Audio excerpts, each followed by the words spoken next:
Blessed and happy Sunday to all of you, my dear friends, my dear brothers and sisters. The Feast of the Baptism of the Lord unveils the identity and mission of Jesus in a powerful and gentle way.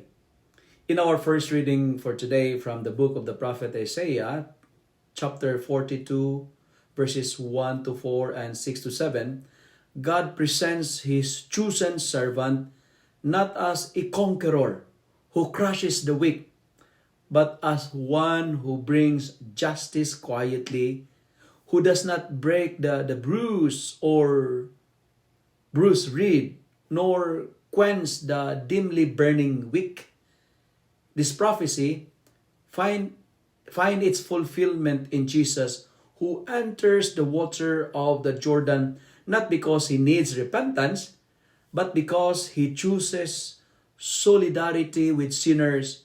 His baptism reveals a God who saves not by distance or dominance, but by humble closeness, stepping into our brokenness to lift us up toward healing and light. And Peter's proclamation in our second reading for today from the Acts of the Apostle, completes this picture by showing how Jesus' baptism launches a ministry anointed by the Holy Spirit and power. A mission marked by doing good and healing all who were oppressed.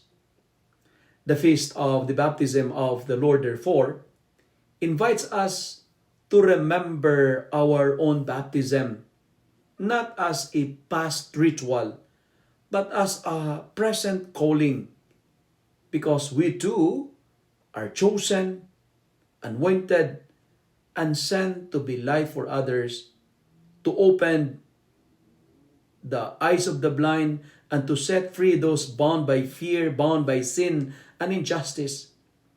As we celebrate these feasts, we are reminded that being baptized means living as beloved children who carry God's compassion into the waters of a wounded world. My dear friends, in our gospel for today, from the beautiful and the wonderful account of the Gospel of Matthew, chapter 3, verses 13 to 17, heaven opens as Jesus rises from water.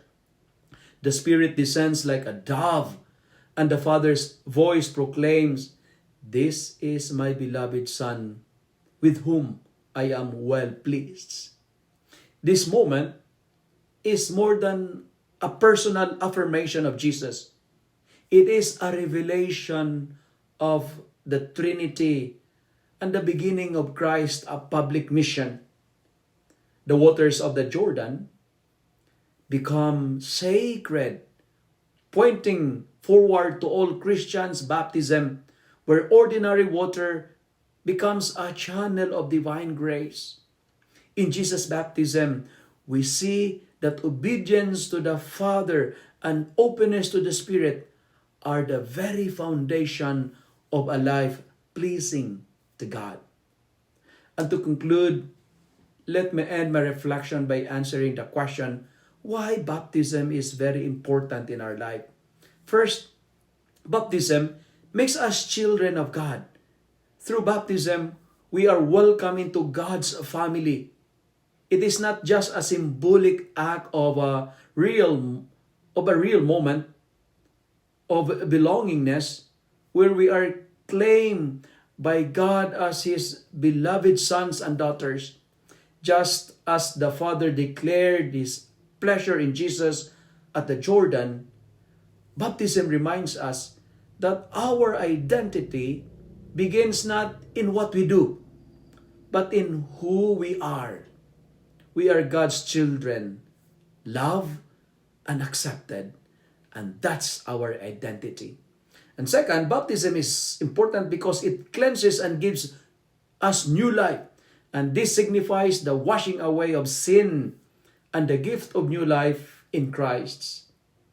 The water represent both death and rebirth.